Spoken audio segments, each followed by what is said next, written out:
2장 말씀 보겠습니다. 1절부터 34절까지 제가 한 절, 여러분이 한 절 교독합니다. 민수기 2장입니다.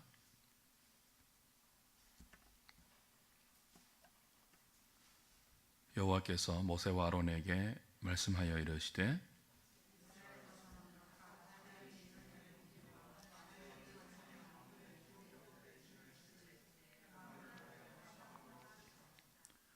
동방 해돋는 쪽에 진칠자는 그 진영별로 유다의 진영의 군기에 속한 자라. 유다 자손의 지휘관은 암미나답의 아들 나손이요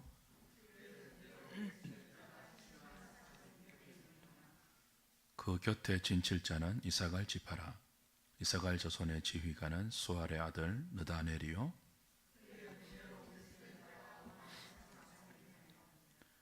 그리고 스불론 지파라. 스불론 자손의 지휘관은 헬론의 아들 엘리압이요 유다 진영에 속한 군대로 계수된 군인의 총계는 18만 6,400명이라. 그들은 제1대로 행진할지니라.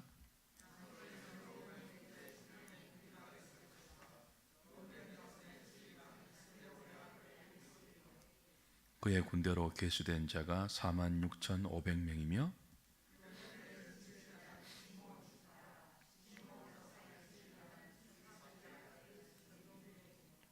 그의 군대로 계수된 자가 5만 9,300명이며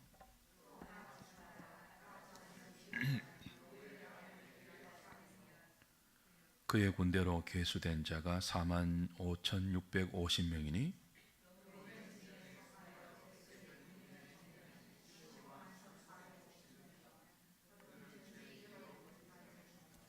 그 다음에 회막이 레위인의 진영과 함께 모든 진영의 중앙에 있어 행진하되 그들의 진친 순서대로 각 사람은 자기의 위치에서 자기들의 길을 따라 앞으로 행진할지니라.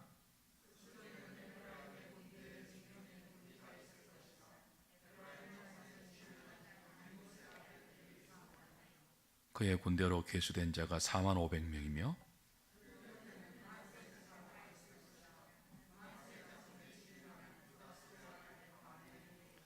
그의 군대로 계수된 자가 3만 2,200명이며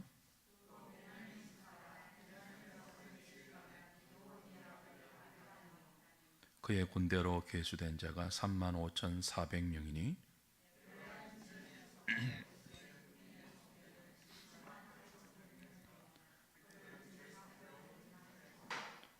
북쪽에는 단 군대 진영에 군기가 있을 것이라. 단 자손의 지휘관은 암미사대의 아들 아히에셀이요 그 곁에 진칠자는 아셀 지파라. 아셀 자손의 지휘관은 오그란의 아들 바게엘이요 납달리 지파라. 납달리 자손의 지휘관은 에난의 아들 아히라요 단의 진영에 속하여 계수함을 받은 군인의 총계는 15만 7,600명이라. 그들은 길을 따라 후대로 행진할지니라 하시니라.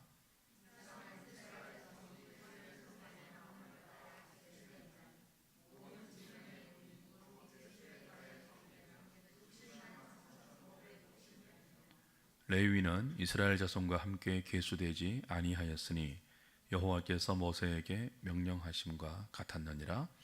이스라엘 자손이 여호와께서 모세에게 명령하신 대로 다 준행하여 각기 종족과 모상의 은혜에 따르며 자기들의 길을 따라 진치기도 하며 행진하기도 하였더라.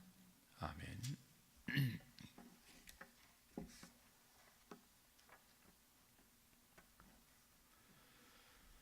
민수기 2장에 오면 광야에 있는 이스라엘 12지파가 동서남북 세 지파씩 배치가 됩니다. 성막을 중심으로 해서 네 방향으로 배치가 됩니다. 지금 이스라엘의 인구는 1장에서 확인한 것처럼 그리고 오늘 2장 32절에서 다시 재차 확인된 것처럼 60만 3,550명입니다. 싸울 수 있는 남자 장정의 숫자만 60만 명이 넘어요. 가족을 다 합치면 적어도 200만에서 400만 명 정도 되는 대무리들이 광야를 행진해서 약속의 땅으로 지나가야 합니다. 무질서하게 그냥 갈 수는 없겠죠. 상상해 보십시오. 200만에서 400만이 넘는 그 대무리가 광야를 지나가는데 아무런 조직이 없이, 아무런 진영이 없이 그냥 우르르 간다면 사고도 일어날 수 있고 얼마나 무질서하겠습니까? 그래서 하나님은 모세와 아론에게 명령하여서 이 대군들이, 이 이스라엘 대민족이 광야를 질서 있게 행진해서 지나갈 수 있도록 성막을 중심으로 해서 진영을 짜라라고 진영 배치를 명령하세요. 동쪽에는 유다와 이사갈, 스불론 지파가 진영을 형성하게 했고요. 남쪽에는 르우벤, 시몬, 갓 지파를 배치합니다. 동쪽으로 시작해서 남쪽으로 이렇게 설명을 하세요. 동서남북이 아니고 동남, 그죠? 그리고 북서 이쪽으로 설명을 하세요. 서쪽에는 에브라임, 므낫세, 베냐민 지파가 진을 짜고요. 북쪽에는 단, 아셀, 납달리 지파가 진을 치도록 했습니다. 그리고 이 12지파의 중앙에 성막이 배치되도록 했죠. 그리고 그 성막 주위에 레위 지파를 배치했습니다. 오늘 2장 마지막 절을 보시면 이스라엘 자손이 여호와께 모세에게 명령하신 대로 다 준행하여 각기 종족과 조상의 가문에 따르며 자기들의 길을 따라 진치기도 하고 행진하기도 하였더라 그랬습니다. 그러니까 이 지금 하나님이 말씀하신 이 배치대로 구름 기둥이 떠오르면 행진하고 구름 기둥이 머물면 이 진영으로 그들은 배치해서 또 살아가야 했습니다.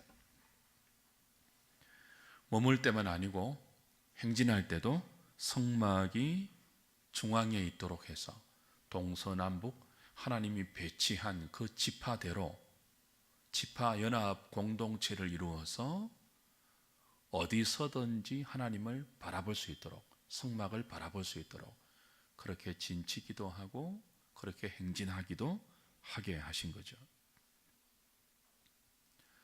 지난주에도 말씀드린 것처럼 어제까지만 해도 이들은 애굽의 종들이었습니다.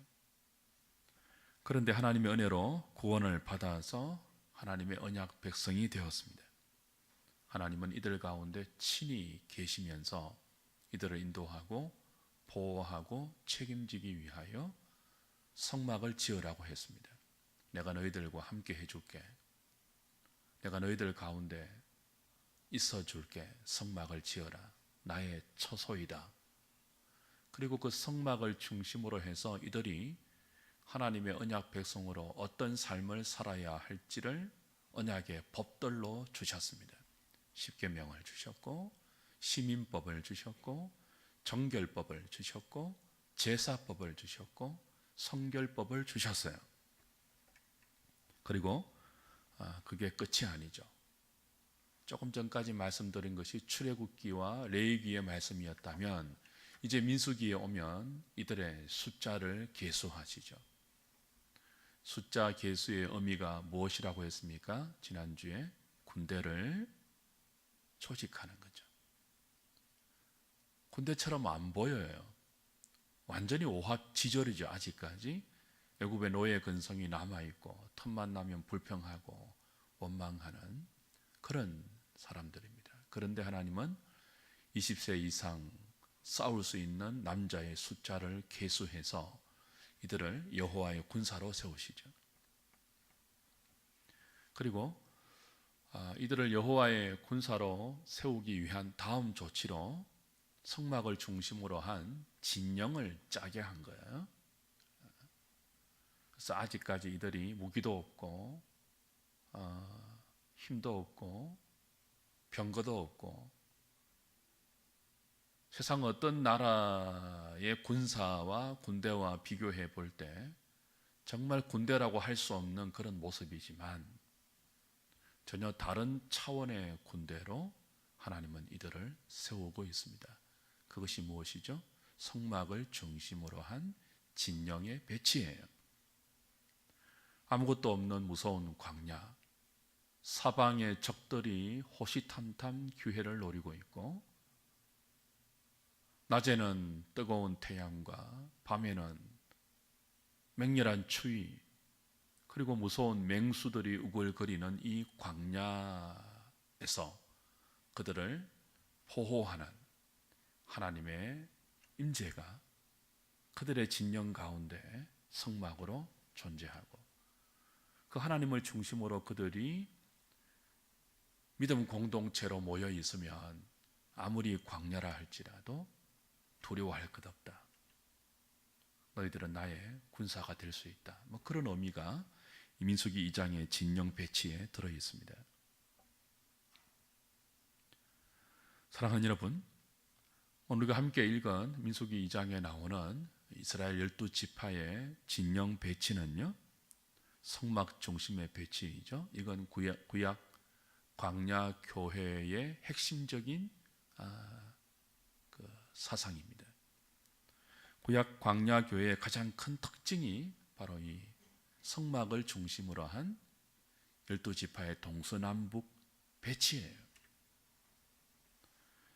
이들은 광야를 행진하든 아니면 머물고 있든 언제든지 하나님의 처소인 성막을 중심으로 지파 연합 공동체를 형성해야 했습니다. 하나님께서 지금 이렇게 진영을 짜라, 그리고 행진하라 라고 명령하시는 것은 군사적인 배치가 아니에요. 지리적인 배치도 아니죠. 경제 이익을 창출하기 위한 경제 배치도 아니에요. 이건 오직 하나님을 가장 잘 바라볼 수 있도록 하는 이 12지파가, 그리고 하나님 말씀을 가장 잘 들을 수 있게 하는 영적 의미의 진영 배치입니다. 철저하게 영적인 진영이에요. 군사적 진영, 지리적 진영, 다른 의미의 진영이 아니고 하나님 중심의 영적 진영인 거죠. 여호수아 3장 4절을 보면요, 하나님 말씀하시는 이 민수기 2장의 성막과 각 지파들 사이의 거리가 약 2000규빗이라고 했습니다. 우리 규빗이 어느 정도 길이인지 성막할 때 배웠는데 기억나십니까? 성인의 여기 팔꿈치에서 손끝까지의 거리를 규빗이라고 했습니다. 46.5cm 정도. 그러니까 각 성인의 길이가 다르니까 정확한 그 청량은 불가하지만 약 그 정도 되었습니다. 그러니까 2000규빗이라 하면 910m 정도 돼요. 900m에서 915m 정도가 되겠죠. 그러니까 이 거리는 한 900m 정도 떨어진 거리에서 다 성막을 중심으로 12지파가 동서남북으로 진을 쳤거든요. 그러니까 어디에 있든지 다 볼 수 있는 그런 거리입니다. 너무 가까이 있어도 성막을 못 보잖아요. 너무 멀리 있어도 안 보이잖아요. 1km가 채 안 되는 900m 정도에서 성막을 중심으로 이들이 진을 치고 있는 거죠. 하나님을 가장 잘 볼 수 있는 그런 배치입니다. 성막을 가장 잘 볼 수 있는 배치이고, 그 성막에서 자기 백성을 향하여 말씀하시는 하나님의 말씀을 가장 잘 들을 수 있는 배치예요.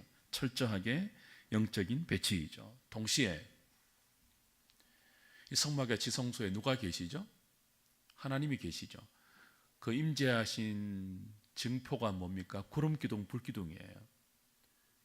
그 이스라엘 12지파의 중심에 성막이 있고, 그 성막의 지성소 위에 구름기둥이 불기둥과 함께 이렇게 하나님의 임재의 표시로 늘 이렇게 머물러 있죠. 그걸 약 1km 거리에서 모든 이스라엘 200만 명 이상의 이스라엘 백성들이 다 보게 하셨습니다. 거리가 900m 정도니까요. 이것도 또한 무엇을 의미하죠? 거룩하신 하나님, 그분이 성막에 계십니다. 이스라엘의 하나님이에요. 이분이 얼마나 거룩한지 그분의 임재를 구름기둥, 불기둥으로 가시적으로 보여주고 계세요. 살아계신 그 하나님이 계신 그 성막에 함부로 접근하지 못하도록 일정간의 거리를 두게 하신 거죠. 그 마땅히 하나님 백성들은 그들을 인도하는 언약의 하나님을 향한 경외감을 가지고 있어야 한다는 사실을 성막을 중심으로 한 12지파의 진영 배치에서도, 거리에서도 우리가 볼 수 있는 것입니다. 그러니까 이 배치는 철저하게 거룩한 하나님을 경외해야 하는 예배를 위한 영적 배치이죠. 예배 중심의 배치입니다. 서로의 이익을 위해서 모이고 흩어지는 그런 배치가 아니죠. 12지파가 동시에 동서남북에 있지만 함께 거룩한 하나님을 바라볼 수 있고 함께 그 하나님의 음성을 듣고 머물기도 하고 떠나기도 하는 말씀 공동체, 예배 공동체, 그리고 연합 공동체, 믿음의 공동체가 오늘 하나님이 지시하는 이 성막 중심의 이스라엘의 진영 배치라고 볼 수 있습니다. 신약교회도 시사하는 바가 크죠. 구약 광야교회는 철저하게 성막 중심의 영적 배치였죠. 요즘 말로 하면은 하나님 중심이에요. 이 이스라엘 백성들은 철저하게 하나님 중심이에요. 그 다음 뭐죠? 12지파가 세 지파씩 동서남북에 다 배치되어 있으니까 이건 연합 공동체이죠. 믿음 공동체예요. 그러니까 교회 중심이에요. 12지파가 성막을 중심으로 한 하나님을 섬기는, 한 하나님을 동시에 예배하는 공동체이죠. 따로따로가 아니에요. 200만 명, 400만 명의 대무리이지만 하나님 안에서 하나 되는 믿음의 공동체, 교회 중심입니다. 그리고 이 성막을 중심으로 하나님 음성을, 하나님 말씀을 들으니까 말씀 중심이죠. 교회 중심, 예배 중심, 하나님 중심, 말씀 중심. 그런 의미가 바로 이 성막을 중심으로 한 구약 광야 교회의 특징이라고 볼 수 있습니다. 신약 교회도 그래야 되죠. 교회가 무엇을 중심으로 모여야 합니까? 무엇을 중심으로 사역해야 합니까? 하나님 중심이에요. 우리 중심이 아니에요. 회중들 중심이 아니에요. 사람을 기분 좋게 하는 공동체가 아니에요. 철저하게 하나님 중심이어야 돼요. 교회는 머물든 떠나든 행진하든 하나님 중심이라는 말은 예배 중심이라는 뜻이죠. 말씀 중심이라는 뜻이에요.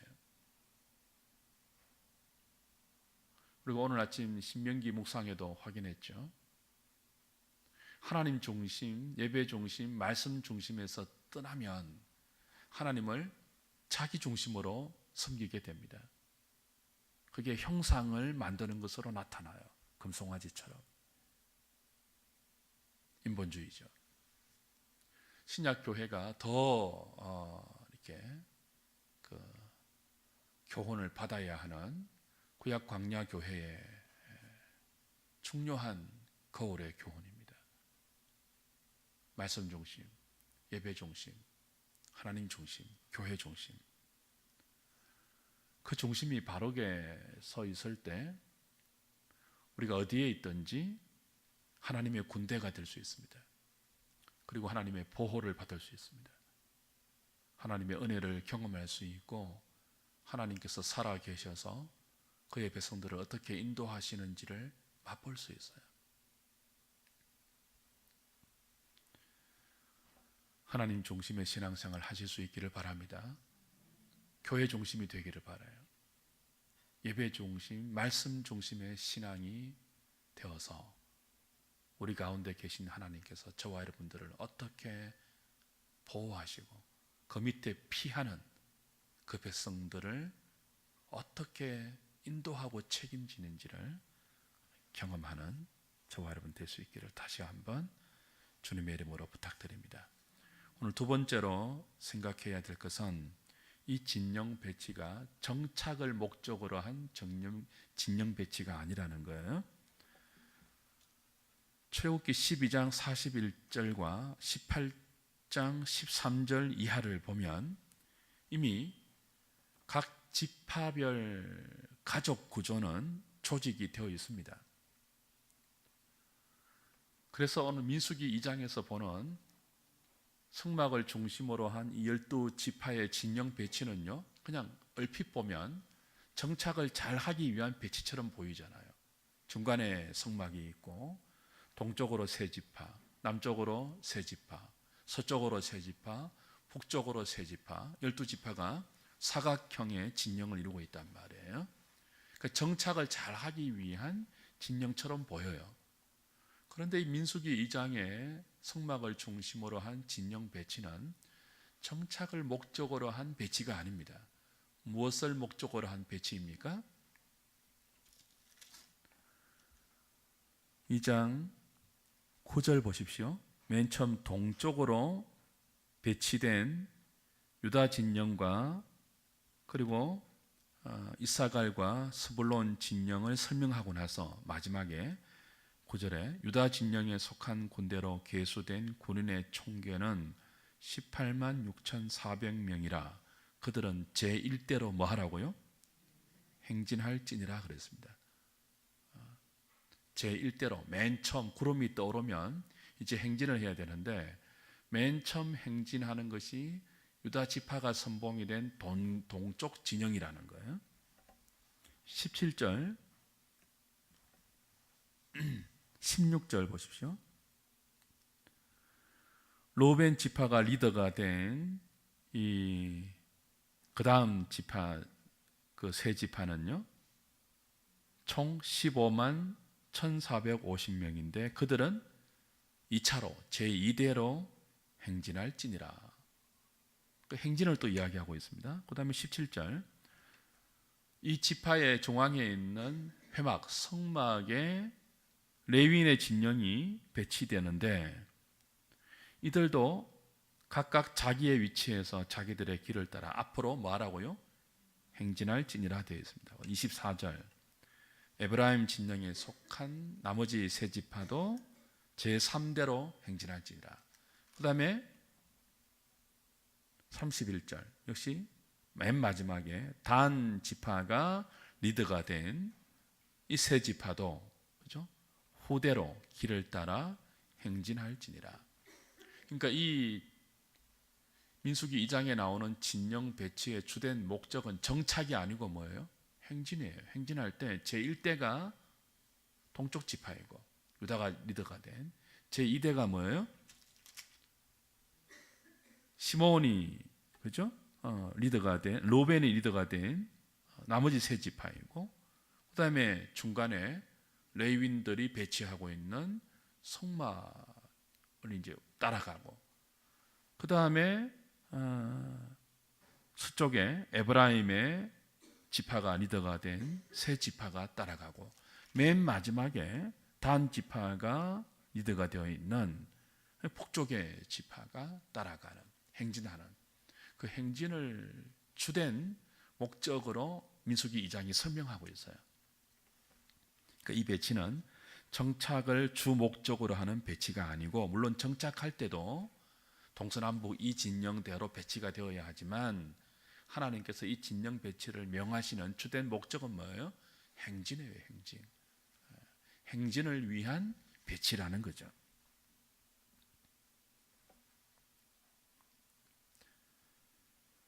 광야를 지나가는 행진 대열을 이룰 때 무질서하게 오합지졸처럼 그렇게 다니지 말고 성막을 중심으로 해서 1대 2대가 가고 그다음 중간에 성막이 있고 나머지 3대 4대가 그 성막을 따라서 다시 구름기둥을 바라보고 행진하라는 거예요. 어디까지요? 약속의 땅까지입니다. 가나안 땅까지입니다. 그러니까 이 진영 배치는 구약 이스라엘 백성들이 약속의 땅을 향하여 광야를 지나갈 때 구름 기둥이 머물면 성막을 중심으로 동서남북 어떤 진영으로 배치되고, 구름 기둥이 떠오르면 다시 그 구름 기둥이 인도하는 대로 어떤 순서대로 행진하는지를, 그 행진의 방점을 두고 하나님이 명령하신 진영 배치예요. 여기서 우리는 이 진영 배치가 구약 광야 이스라엘 교회의 정체성을 선명하게 보여주는 배치임을 확인받을 수 있죠. 광야는 지나가는 곳입니다. 광야는 성막을 중심으로 해서 정착하는, 그 정착을 잘 돕는 목적으로 이렇게 진영을 배치하라고 한 것이 아니에요. 광야는 약속의 땅을 향하여 여호와의 군대로 훈련받아 하나님 중심, 교회 중심, 예배 중심, 말씀 중심의 삶으로 지나가야 하는 그런 곳이죠. 그 지나감을 위한 진영이 이렇게 성막을 중심으로 해서 이루어져야 한다는 것입니다. 사랑하는 여러분, 그리스도인은 본질적으로 나그네입니다. 약속의 땅을 향하여 광야를 지나가는 순례자들로 부름받고 있습니다. 저와 여러분은 하나님께서 약속하신 영구한 도성인 저 본향을 향하여 지금 광야 같은 이 세상을 나그네로 지나가고 있습니다. 어떻게 지나가야 할까요? 하나님 중심으로 지나가야 돼요. 교회 중심으로 지나가야 돼요. 말씀 중심과 예배 중심으로 지나가야 돼요. 그걸 가르쳐 주는 것이 민수기 2장의 성막 중심의 진영 배치입니다. 이 이동의 관건, 이 지나감의 관건이 하나님 중심이에요. 그러니까 하나님 중심으로 우리가 모이지 않으면 세상을 지나가려고 하지 않습니다. 말씀 중심으로 모이고 예배 중심으로 모이지 않으면 우리는 지나가야 할 세상을 안정을 구하는 곳으로 착각하면서 여기가 좋사오니 하고 구름 기둥이 떠올라도 행진을 안 하려고 하겠죠.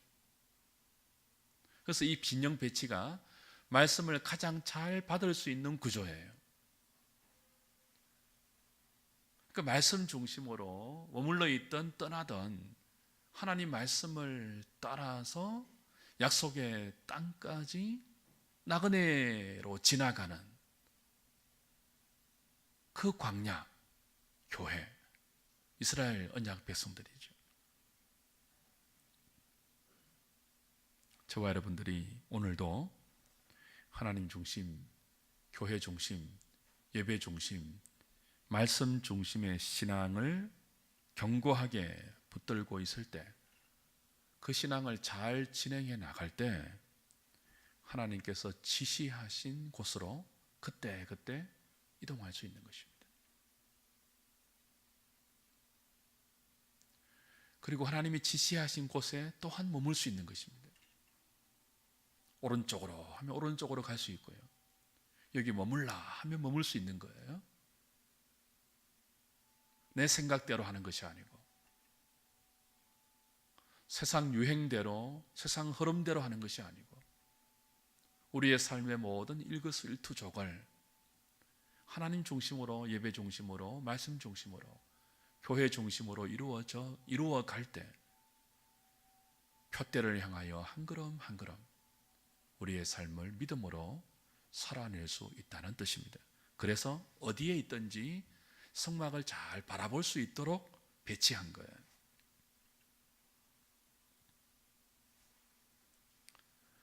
히브리 11장을 지난주에 보았는데요. 히브리 11장의 믿음의 선진들의 삶을 보면 특징이 하나 발견되죠. 믿음은 바라는 것들의 실상이고 보지 못하는 것들의 증거라고 하면서 그 믿음으로 살았던 수많은 믿음의 선진들을 히브리 기자가 열거하는데, 그들의 삶의 특징 가운데 하나는 약속을 받지 못했다는 거예요. 나그네로 살았다는 거예요. 살아생전에 바라는 것들의 실상으로 믿음을 가지고 살았어요. 보지 못하는 것들의 증거로 믿음을 가지고 살았어요. 아브라함 약속의 땅에 들어가기도 하고, 노아가 방주를 짓기도 하고, 사라가 믿음으로 잉태하기도 했지만, 그러나 하나님이 궁극적으로 약속하신 그 자손과 땅, 예수 그리스도를 그들이 보지 못했습니다. 보는 것처럼 바라보고 죽었죠. 신약에 우리도 동일해요. 그때 우리가 장차 하나님께 받을 썩지 않고 더럽지 않고 쇠하지 않는 영원한 하늘의 기업을 잠깐 맛보기로 볼 수 있는 이 땅의 많은 것들을 누리기도 하고 맛보기도 하지만, 믿음으로 말이죠, 맛보기도 하지만 궁극적으로 하나님이 우리에게 약속하신 하늘에 간직된 우리의 기업을 우리는 우리의 이 생에서, 이 땅에서 받지 못해요. 바라보고 가는 거예요. 바라보고. 그걸 구약 광야교회의 진영 배치가 보여주고 있죠. 어떻게 영구한 도성을 믿음으로 바라보고 순례자의 삶을 걸어갈 수 있겠습니까? 하나님 중심이에요. 교회 중심이에요. 예배 중심과 말씀 중심의 삶이죠. 그렇게 살면 이 땅이 아무리, 이 세상이 아무리 거친 광야 같다 할지라도 미래가 보이지 않는 불안한 그런 형국처럼 보인다 할지라도 하나님이 우리 중심에 계시기 때문에, 그분이 우리의 피난처가 되시기 때문에 우리가 안전하게 말씀 안에서 보호받을 수 있는 것입니다. 그래서 칼빈 같은 선생은 교회를 뭐라고 불렀다고요? 신자들의 어머니라고 불렀습니다. 우리는 교회를 통하여 말씀으로 양육을 받아요. 어디 가기까지요? 영구한 도성에 우리가 장차 도달하기까지 이 광야 같은 세상을 어머니 같은 교회에서 말씀으로 양육을 받아 하나님을 사랑하고 지체를 사랑하면서 믿음의 공동체를 이루고 있는 거죠. 이것을 잘 알아면 우린 순례자로 살지 못합니다. 이 땅에서 더 많이 가지려고 끝없이 경쟁하게 되고, 여기가 전부인 줄 알고 여기 있는 것으로 울고 웃고, 이 땅에서 성공하고 실패하는 것이 전부인 줄 알고 조금 가지면 목에 힘주고 없으면 자살하려고 하고 막 그러는 거예요. 눈에 보이는 것 때문에 일희일비하게 되는 것은 우리의 삶이 하나님 중심, 교회 중심, 예배 중심, 말씀 중심이 아니라는 뜻이거든요. 오늘 이 구약 광야교회에 성막을 중심으로 해서 12지파를 배치하고 어디서든지 나를 바라보라, 언제든지 나에게 나와서 예배하라, 나의 말을 들으라, 너희들 지파끼리 함께 믿음으로 하나 되어서 믿음의 공동체를 이루어라. 그리고 구름이 떠오르면 하나님의 인도함을 따라 내가 지시한 이 순서대로 성막을 중간에 놓고 행진하라. 약속의 땅까지 행진하라. 이 말씀의 의미, 광야 같은 이 세상을 이 말씀이 우리에게 지시하는 대로 하나님 중심, 교회 중심, 말씀 중심, 예배 중심의 영적 공동체를 잘 이루어서 나그네로 잘 지나가는 저와 여러분 될 수 있기를. 그래서 걸음걸음 순간순간 하나님의 보호하심을 숨결처럼 체험하면서 하나님을 찬송하는 우리 모든 하늘의 식구들 되시기를 주님의 이름으로 축복합니다. 390장 우리 찬송하죠.